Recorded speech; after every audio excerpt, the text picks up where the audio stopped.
You know, there's a saying in the reefing community, for beginners, the goal isn't speed, it's survival. And honestly, that hits the nail on the head. When we talk about coral propagation or fragging, it's so easy to get blinded by the sheer excitement of multiplying your reef. We love these animals, right? Yet ironically, our goal today is to chop them into little pieces. But seriously, we're dealing with living, incredibly delicate creatures here. Literally one tiny misstep, like rough handling or a quick drop in oxygen, can turn a thriving, healthy colony into a heartbreaking loss. We really need to treat this like the delicate surgery it is. So welcome to this explainer. I am absolutely thrilled to guide you through this fascinating subject today. We're looking at the ultimate beginner's guide to coral frags, pulling from some fantastic foundational guidelines established by the reefing community. We aren't just going to approach coral propagation as some weekend hobbyist chore. No, we're treating it as a precise medical procedure. By the time we wrap up, you'll have a crystal clear understanding of exactly how to multiply healthy coral colonies without ever sacrificing their well-being. Okay, let's dive into this. Here is our surgical roadmap for today. First, we'll quickly define what coral fragging actually is. Second, the prep, tools, and setup. Third, we'll look at making the perfect cut. Fourth, we tackle the critical recovery phase. And finally, we'll touch on the ethics and legality of the whole shebang. Let's get to it. Starting with Section 1. What is coral fragging? Understanding the procedure. Before we even think about picking up a single tool, we really need to ground ourselves in the biological reality of our coral patient. Let's strip away the casual hobbyist jargon for a second. Fragging is, at its absolute core, controlled tissue damage. Think about it. We are intentionally injuring the animal. It sounds a bit intense, sure, but by managing that trauma perfectly, reefers and restoration groups can grow entirely new, thriving colonies from just tiny little pieces. Seriously, how we handle that intentional damage is the absolute difference between life and death for the coral fragment. Moving on to Section 2. Prep, tools, and setup. The pre-op phase.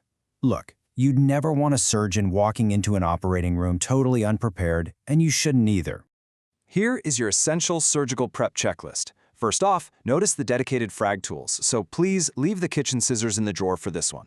You're going to need a meticulously clean cutting area, secure plugs or epoxy, and this is absolutely crucial, a separate holding space with strong, stable water parameters. Honestly, most beginners fail right here. Why? Because they let freshly cut, traumatized tissue sit in dirty water or fluctuating conditions. Proper prep is literally the key to success. So how do you know if your patient is even ready for surgery? Well, compare the two. On the left, we have a healthy donor. This means you're seeing full polyp extension and a really vibrant, consistent color. Now look on the right, absolute danger zone. We've got tissue recession and nuisance algae overgrowth. Subjecting an already struggling coral to controlled tissue damage? Yeah, that's almost always a fatal blow. Don't do it. And it's not just about the who, it's heavily about the when. Timing matters immensely. You want to aim for a period when the coral is fully accustomed to its environment, enjoying strong feeding and consistent lighting cycles. The golden rule here is consistency. Avoid any major parameter swings in your water chemistry around the time you plan to frag. Your coral needs to be at its absolute peak strength before you even think about operating. Okay, Section 3. Making the perfect cut. The procedure. We've prepped our tools, selected the perfect patient at the perfect time. Now we are officially in the operating room. So, the crucial point here is minimizing stress. Our entire approach right now is all about keeping stress to an absolute minimum. Step 1, make quick, precise cuts with your sharp, clean tools. That means no tearing and absolutely no crushing that delicate tissue. Handling time needs to be as short as humanly possible. Step 2, secure the frag firmly onto its mount without trapping deadly air pockets beneath it. And finally, Step 3, get it right back into stable, oxygenated water immediately.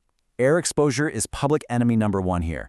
I actually want to pause specifically on mounting for a second because this trips up literally everyone. If you're using reef-safe epoxy, you have got to be incredibly precise. Keep that epoxy away from the sensitive tissue as much as you possibly can. Yes, you must hold the skeleton firmly, but if you smother the tissue edges, you're suffocating the exact area that needs room to heal, expand, and naturally grow. All right, Section 4, the recovery phase. Post-op care. The surgery was a success. Whew, but wait, we aren't out of the woods just yet. This post-op care is the critical window where most beginners either build their long-term success or encounter some really heartbreaking setbacks. One of the trickiest parts of recovery is dialing in the water flow. and this brilliantly illustrates the difference. You need ideal flow, strong enough to keep detritus off the fresh wound, but not blasting it. If the water hits the frag so hard that it lifts it or rubs it against the mount, kind of like what we see on the right, the coral is never going to have the piece it needs to heal. Also, make sure to match their previous lighting. Abrupt changes right now can cause severe bleaching or tissue loss. So you've carefully placed the frag in its recovery space with perfect flow and lighting. Job done? Nope. Now your job is monitoring. You need to watch both the donor colony and the new frag like a hawk over the coming days. So ask yourself, what exact signs of trouble should you be actively looking for? Well, here are your major red flags. Persistent polyp retraction, that's a cry for help. That brown jelly-like mass, yeah, that's a severe and usually really rapid infection. And rapid paling or tissue literally peeling right off the skeleton are absolute emergencies. If you spot any of these, isolate the frag immediately. Check your water parameters, grab a flashlight to hunt for pests, and double-check that it isn't being battered by a nearby rock or too much flow. It's also super important to set realistic expectations here. Healing timelines vary wildly depending on the specific species, the size of the fragment, and overall water stability. But generally speaking, look for early polyp extension. That tells you the coral is finally feeling safe enough to open up. Following that, you'll see gradual tissue stability around the cut. Only after those two things happen will you start to see accelerated growth.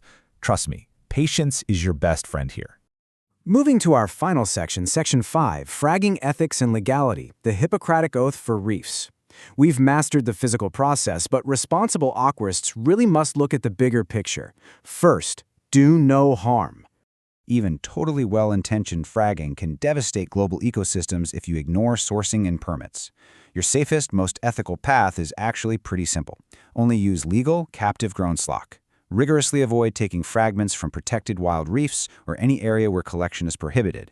Follow your local wildlife laws to the letter, guys. And if you're stepping into restoration work, make sure you only partner with credible organizations that properly screen for disease and manage donor sites responsibly.